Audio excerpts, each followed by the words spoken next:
We're going to do Srimad Bhagavatam, first canto, chapter 3, text 40.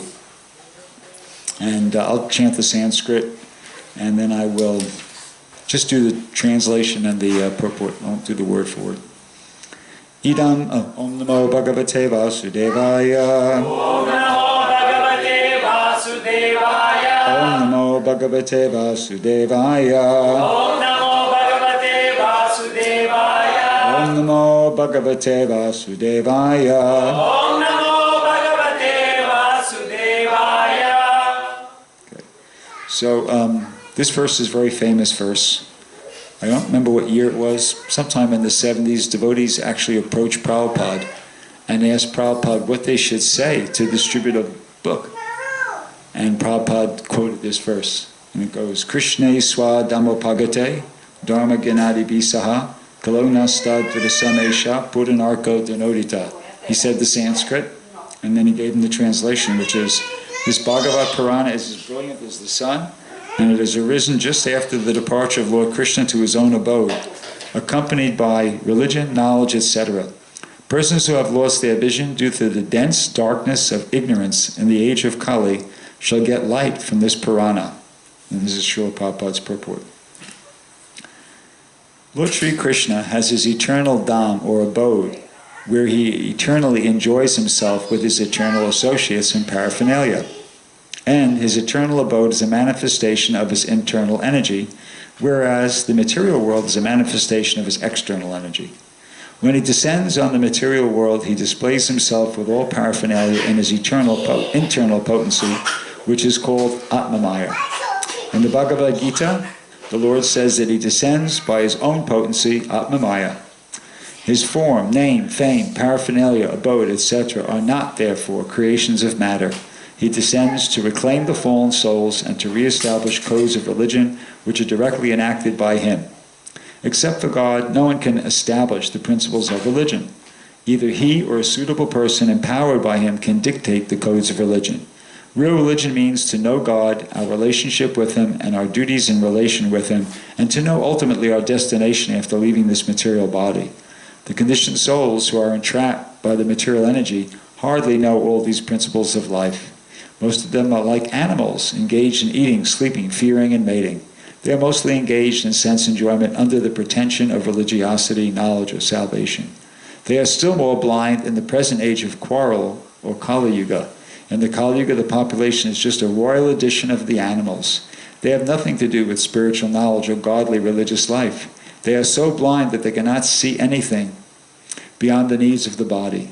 They have no information of the spirit soul beyond the jurisdiction of the subtle mind, intelligence, or ego, but they are very much proud of their advancement in knowledge, science, and material prosperity. They can risk their lives to become a dog or a hog just after leaving the present body, for they have completely lost sight of the ultimate aim of life. The personality of Godhead Sri Krishna appeared before us just a little prior to the beginning of Kali Yuga, and he returned to his eternal home practically at the commencement of Kali Yuga. While he was present, he exhibited everything by his different activities. He spoke the Bhagavad Gita specifically and eradicated all pretentious principles of religion. And prior to his departure from this material world, he empowered Srila Vyasadeva through Narada to compile the messages of Srimad Bhagavatam, and thus both the Bhagavad Gita and the Srimad Bhagavatam are like torchbearers for the blind people of this age. In other words, if men in this age of Kali want to see real light of life, they must take to these two books only, and their aim of life will be fulfilled. Bhagavad Gita is the preliminary study of the Bhagavatam, and Srimad Bhagavatam is the summum bonum of life. Lord Sri Krishna personified. We must therefore accept Srimad Bhagavatam as the direct representation of Lord Krishna. One who can see Srimad Bhagavatam can see also Lord Sri Krishna in person. They are identical. Om Gyanatamanam Dashajanam Janashalakaya Chakshuna Militam Yena Tasmai Shri Gurave Namaha Shri Chaitanya Manobishtam Stapitam Yena Bhutale Swayamupagaramayam Dadati Swaparantikam. So actually you just heard the class. That's the class. Prabhupada's purports are what's really important. I mean, it's very difficult I always find this whenever I'm supposed to give a Bhagavatam class, and I'll sit down and I chant and I read the purport, and as I'm reading the purport, I'm feeling like, oh my God, this is just so brilliant, so amazing, so packed with realization, so well stated. It's just so, I mean, just the level of the language that's used, the way Prabhupada, I just go, wow, what can I say? I feel embarrassed to say anything after reading these purports. It always happens to me, I'll just turn the sound off on that side.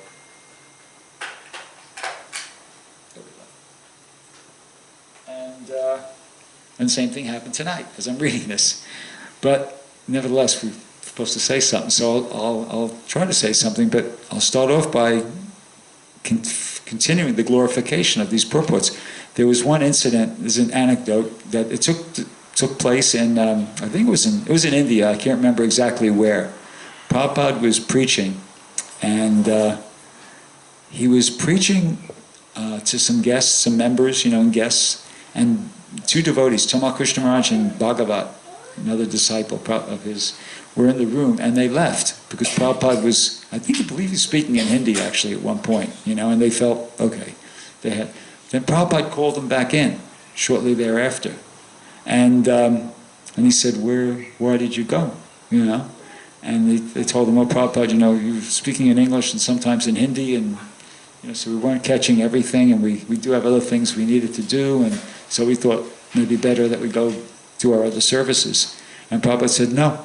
He said, no. He said, you have to hear. Otherwise, how will you learn how to preach yourselves? He said, are you reading these books, by the way? And they said, well, yeah, we're reading. He said, do you know this shloka? And he asked them to, very easy shloka, Bhagavad Gita 10:10, Teshamsa, and one of them, or maybe one of them or both of them didn't know the Sanskrit and the English. And Prabhupada said, no, you have to study these books, you have to know these books. And Prabhupada said, even I read my books. And then he asked them, do you know why I read my books? Who's heard this story before? Probably, yeah. He said, do you know why I read my books? And they said, no. He said, because Prabhupada said, because I don't write these books. Krishna writes these books. He said, when I sit down to write these purports, Krishna comes and, I can't remember it exactly word for it, but Krishna comes and sits down next to me, and dictates each and every word, right? Something pretty close to that. So, I believe it. I honestly believe that. Because when I read these purports, I just think to myself, whoa, Prabhupada's amazing, obviously, but I really feel that these purports have been produced by some supernatural process.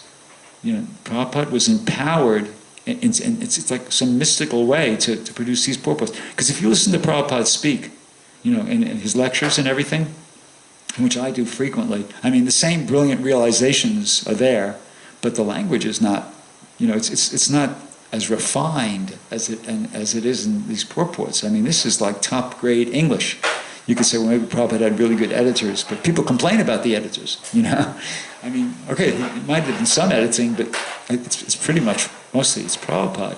Krishna was inspiring him. Krishna was giving him the exact right words to use at the right place, and the thoughts, the current of thought. It's amazing. It's even like, as good as Prabhupada's lectures are, and I think they're really, really good. I love them. I listen to Prabhupada's lectures constantly. I have them, over a couple hundred Bhagavad Gita lectures loaded on my... I had them all. I had like 1,000 on here, but I had to delete some because I ran out of storage, But, and I have a couple other devices. I have one of those flash drives with everything on it, and somebody just gave me as a gift, Krishna Purushottam just gave me as a gift another one with a speaker, and I listen to them constantly. When I go to sleep at night, if I'm by myself, I just play it through the speaker, and if I'm with other devotees, I just put one earplug in my ear, and if I'm sleeping on my right side, I got Prabhupada, the earplug on my left side, and when I turn over to the other side, I put the earplug in this, and I just let them play. And, I listen for a while, I fall asleep, I dream better. When I get up, if I have to go to the toilet, there's Prabhupada, talking. So in other words, I'm a big fan of Prabhupada's lectures, and I get a lot out of them. But when I read these purports, I just go, holy gee, this is like amazing. At least, as I said, the realization kicking in deeper, but the language, it's just presented so beautifully. And so I really feel that, what Prabhupada said he wasn't exaggerating. It was some mystical process. It's more than just that Prabhupada was, a great scholar and a very sincere. Krishna was inspiring him. When Prabhupada, he did it in the early morning hours for the most part, because he wanted to be able to really concentrate. And Krishna just inspired him to, for these words to come out. And these purports are absolutely amazing.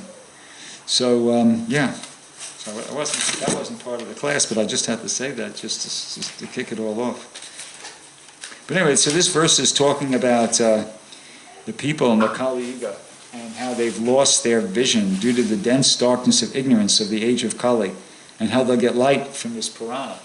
And they definitely will, but the problem is that they're very unwilling. People are very uninterested in spiritual life. The main reason for that is because they don't believe there is such a thing. In general, people don't believe there is such a thing as spiritual life. Today, in Kali Yuga, pretty much they think that there is,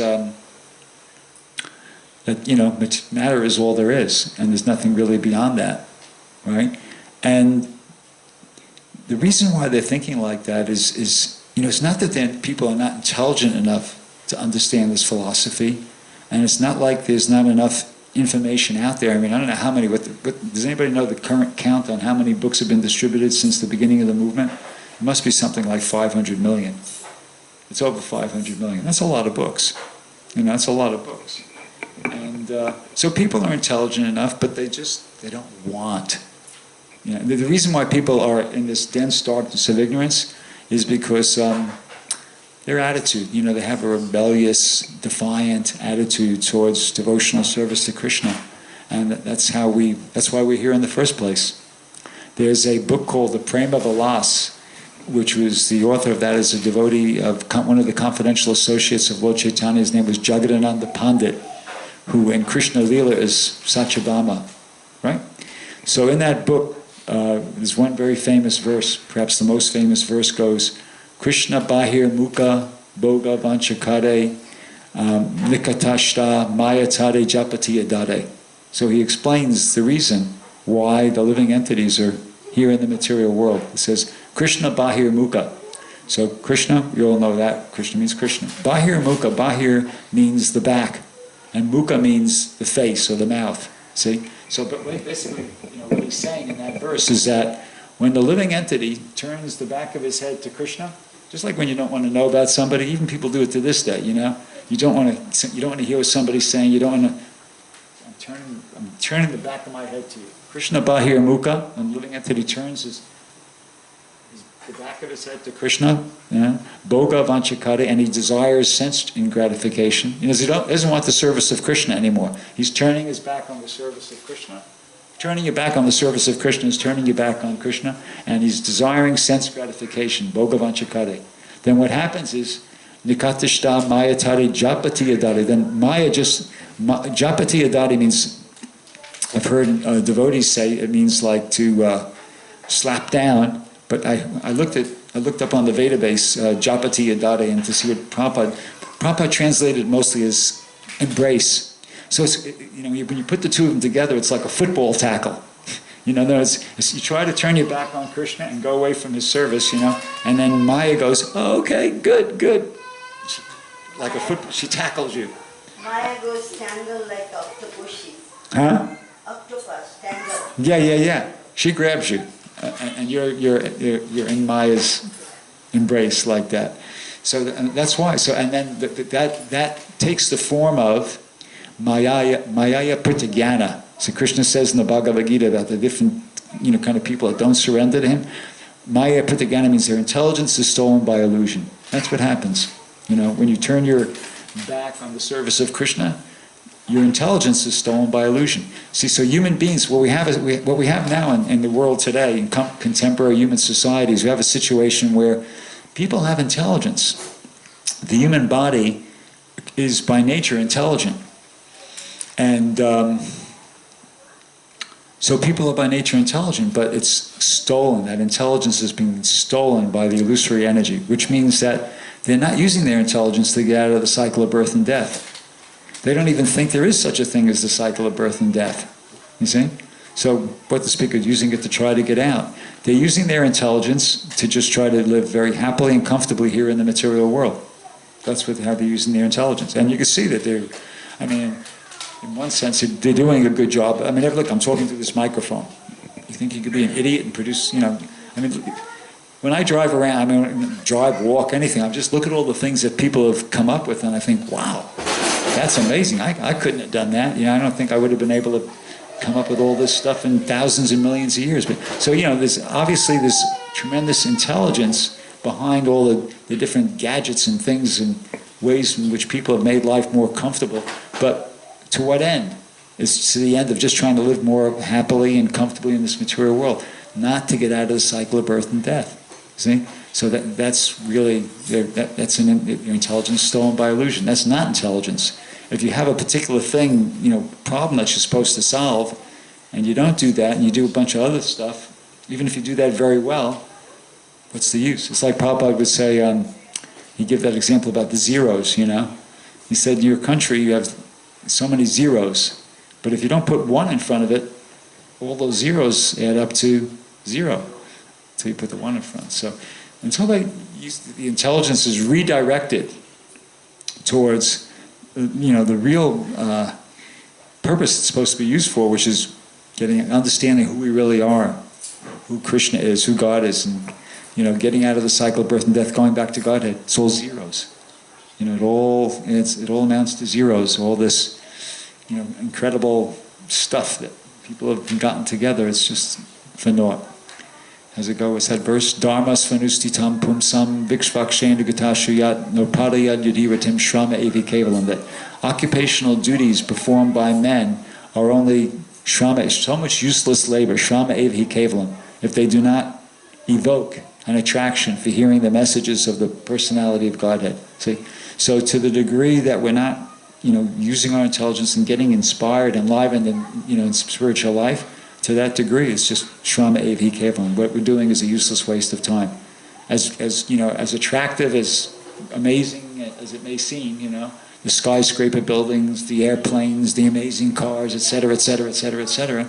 It's all shrama evi kevalam if there's no attraction. You know, if as a result of performing these activities, people don't become more desiring to understand about spiritual life. So, but we shouldn't be shocked by this. You know, this in the 5,000 years ago, I heard this recently in a lecture. Prabhupada said, 5,000 years ago, Krishna said, Manushyanam sahasreshu kaschit yadadi siddhaya, that out of many thousands among men, one may endeavor perfection. But in this lecture, Prabhupada said, I forget where it was, maybe Fiji, but he said, yeah, but that was 5,000 years ago. Krishna said that 5,000 years ago. He said, now, you know, time has passed, and the Kali Yuga has accelerated, you know, and he said, now the proportion is increased. And Prabhupada actually said this. He said, now it's Manushyanam millioneshu. Millioneshu. So he said, out of many, many millions of people, somebody's going to be interested in self-realization. And out of many, whatever, thousands of those, somebody's going to really take the devotional service. So we shouldn't be shocked. That is the nature of the age that we're living in. As you know, as mentioned here in the verse, persons have lost their vision due to the dense darkness of ignorance in the age of Kali. And it's getting denser and darker. The darkness is getting denser. It's just like at the end of the day when the sun sets. You know, when the sun sets, it's you know, it's still a bit light out, right? But every minute, you know, every second, it's getting a little bit darker, a little bit darker, a little bit darker. It doesn't get lighter, it gets a little bit darker. And then within, say, 48 minutes to an hour, it's completely dark, no more light in the sky. So we're moving in that direction. You know, the sun is set, Krishna's departed, and Kali Yuga is getting darker and darker and darker. The illusion is getting, you know, more and more. And after this next 9,500 years, there's a window of opportunity. You know, the golden age of Lord Chaitanya, everybody there's some opportunity there. But after that, Prabhupada said, Allen Ginsberg asked Prabhupada, what will happen, to your disciples after that? He said, they'll all be coming back to Godhead. But Prabhupada said, but after that, it'll be no more chanting Hare Krishna. It'll be I eat you, you eat me. It's going to get very, very bad. It's already getting bad, but it's going to get really bad. So that's the nature of the thing. So so basically, we have to be careful. We have to understand. We have to understand what kind of situation we're living in. We're living in Kali Yuga. It's a very dark, ignorant time. Actually, I think it's in the Uddhava Gita. There's one point where Krishna tells Uddhava, get out of here. Just go back to Godhead as fast as you possibly can. Don't stick around in the Kali Yuga. It's very bad. So, but we're here. So what do? Well, we have to be very careful ourselves not to try to get influenced by it. And the best way to be careful, of course, is taking shelter of all the knowledge we've been given by Prabhupada, devotional service. Prabhupada says in the second canto, probably other places too, that of all the 9 processes of devotional service, hearing is the first and the most important. So we have to, really protect ourselves, by hearing a lot, hearing from Prabhupada in his books, his lectures, etc. And then also, another good thing to do, in sports they have this expression, the best defense is a good offense. Let's be proactive. In other words, okay, we want to protect ourselves, we do that by hearing and chanting and reading and, etc., etc. And another really important thing to do is try to give it to other people. That's also a way to protect ourselves. The best defense, is a good offense. You see, if you're out there, just like in sports, if you're trying to you're always on the attack, then you don't have to worry so much about defending because the other team's has to be on the defense. So in the same way, if we're proactive, when we're trying to give Krishna consciousness to other people, then we're being protected. This one purport in the 6th canto where Prabhupada says how the preachers of the Krishna consciousness movement, they'll never fall down because such an advanced devotee, people who actually take that initiative to try to give Krishna consciousness to other people, so such advanced devotees will never fall down because Krishna will give them special protection. Can't take advantage of that, but that statement is there. To the degree that we're really trying sincerely to give Krishna consciousness to other people, Krishna's given us, Lord Chaitanya is giving us special protection.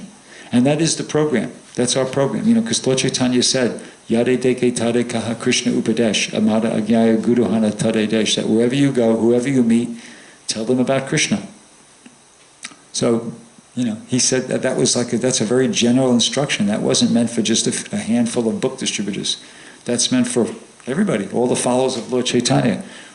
Wherever you go, whoever you meet, tell them about Krishna. So practically speaking, how do we do that? Well, there are a lot of devotees have found that you just one thing you could do is there's little books, there's pamphlets, there's brochures. You just take them with you, and whoever you meet, you just say, hey, check this out. It's really simple. It's not that difficult. The hardest thing about it is just kind of getting beyond coming out of the comfort zone of the false ego. Because it can be embarrassing. You feel self-conscious.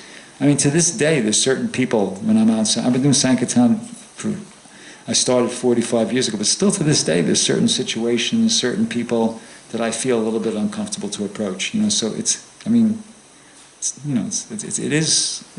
there, but we have to try to push ourselves a little bit, come out of that comfort zone, and just take the risk of feeling a little bit embarrassed, a little bit this or that or whatever, and just try. Try to give somebody something that you think will help them in their Krishna consciousness. A small book, a brochure, whatever. The thing that you read that you liked, and you might be surprised. You'll definitely be surprised because Krishna will reciprocate. Lord Chaitanya will reciprocate.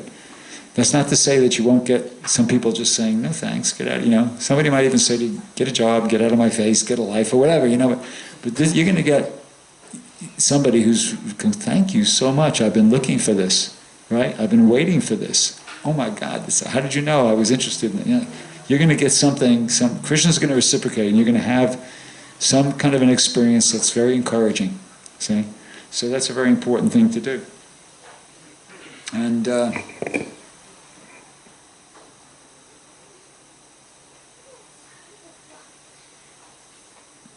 yeah, so that's just, a very important part of being a devotee, trying to share it with other people.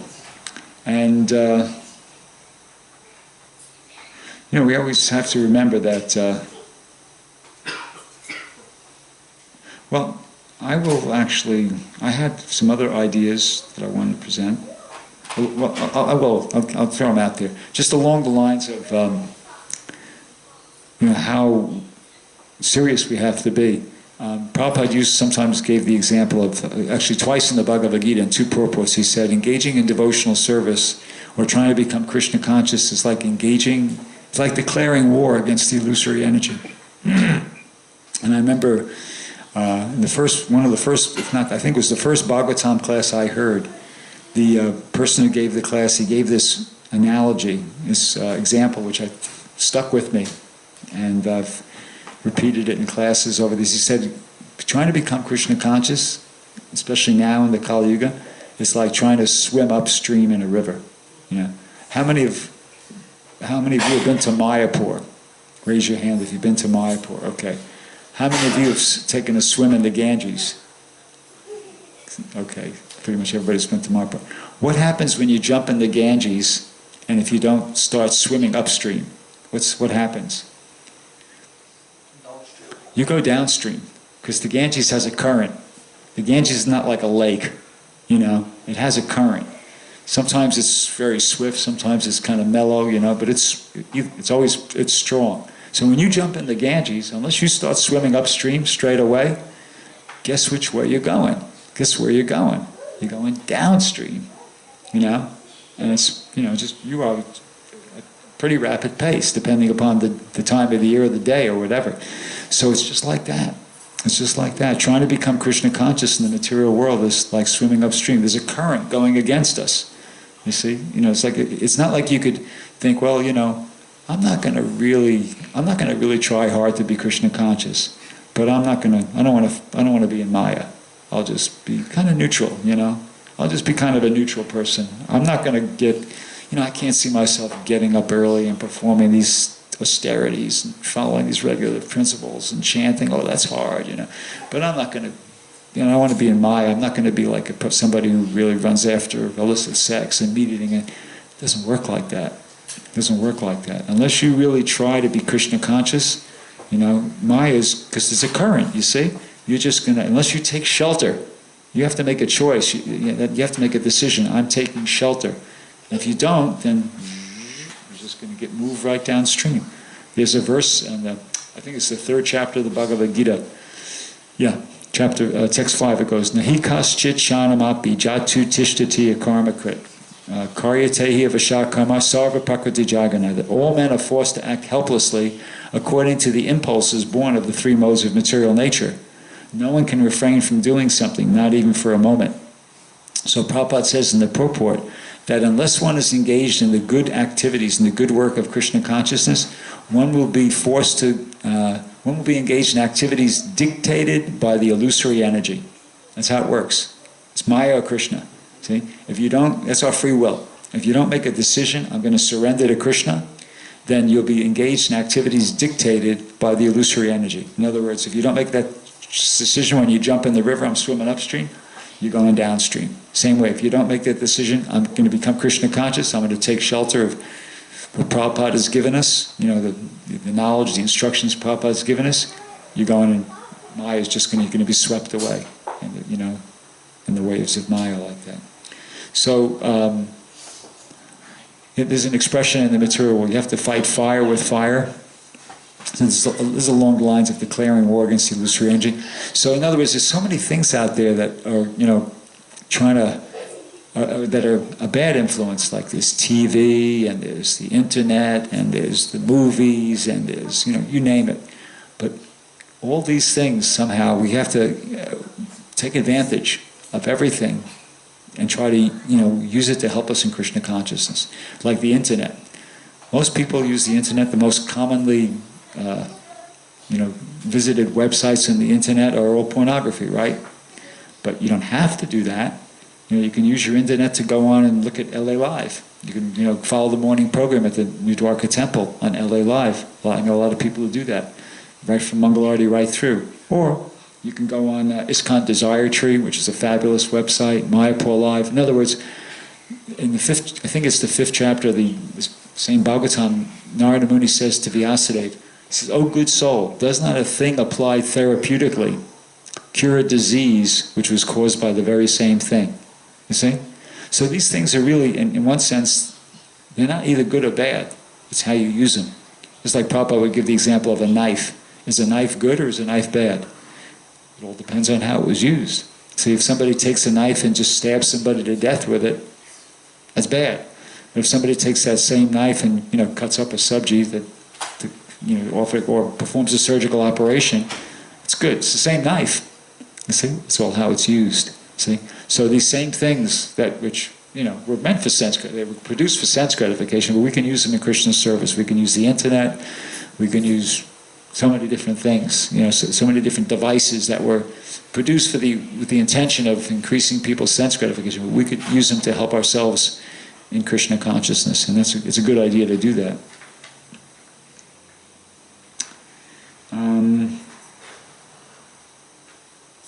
That's pretty much everything I wanted to say. So at this point, though, I'd like to ask my partner here, one of my partners. I'm traveling with 2 brahmacharis. And you might have noticed we brought a set of Bhagavatams with us. And we also brought a set of Chaitanya Charitamritas. And in the van, we also have boxes of soft-covered Bhagavad Gitas and boxes of the Srimad Bhagavatams. So, and what we're kind of hoping that somebody might be interested to get a set. And what we're doing is we're making it available. Whatever books we have, if anybody would like them, they could have them at temple cost price. It's which there's no profit. We just want to if somebody's interested to distribute books or if they don't already have a set. It's ridiculously cheap. When I tell you the price, you're going to not even believe it.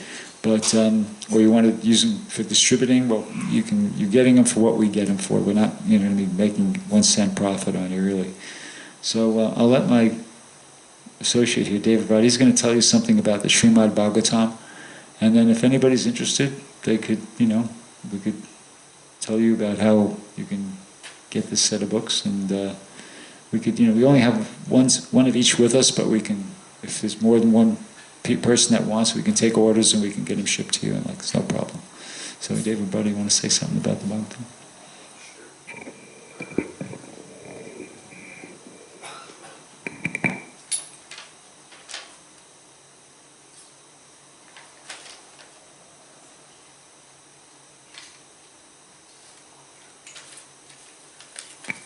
Hare Krishna. Thank you, Brighupati Prabhu. This is his debut, by the way. So.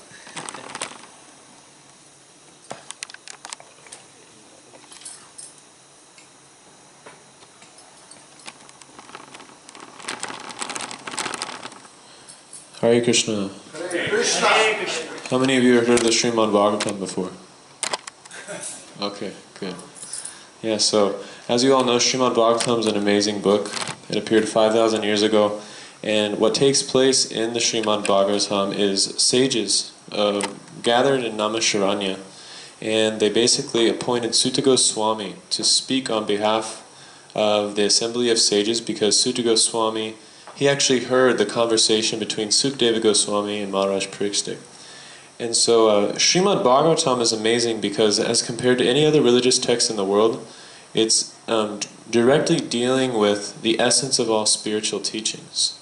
So you don't really find that in a lot of teachings. And it starts with 6 questions that the sages ask. And they're very exalted questions because they're not questions that they have any stake in them. They're interested, they're thinking about the betterment of everyone. They're not thinking about it just themselves and their own well-being. And so Srimad Bhagavatam is actually wonderful because it's the glorification of Krishna. Krishna consciousness is more or less a process of giving up glorification of ourself and developing a glorification of Krishna. And so the more we can glorify Krishna in a pure way, the more we can actually change the hearts of other people. And so Srimad Bhagavatam is the perfect example for that. So if you really want to become more advanced in your Krishna consciousness, if you really want your family to become more advanced in Krishna consciousness, having a set of Srimad Bhagavatam is the perfect tool for doing that. Because not only does it teach us the essence of all spiritual teachings, but it also teaches us the practical application of those spiritual teachings, and as well as a practical example of the practical application.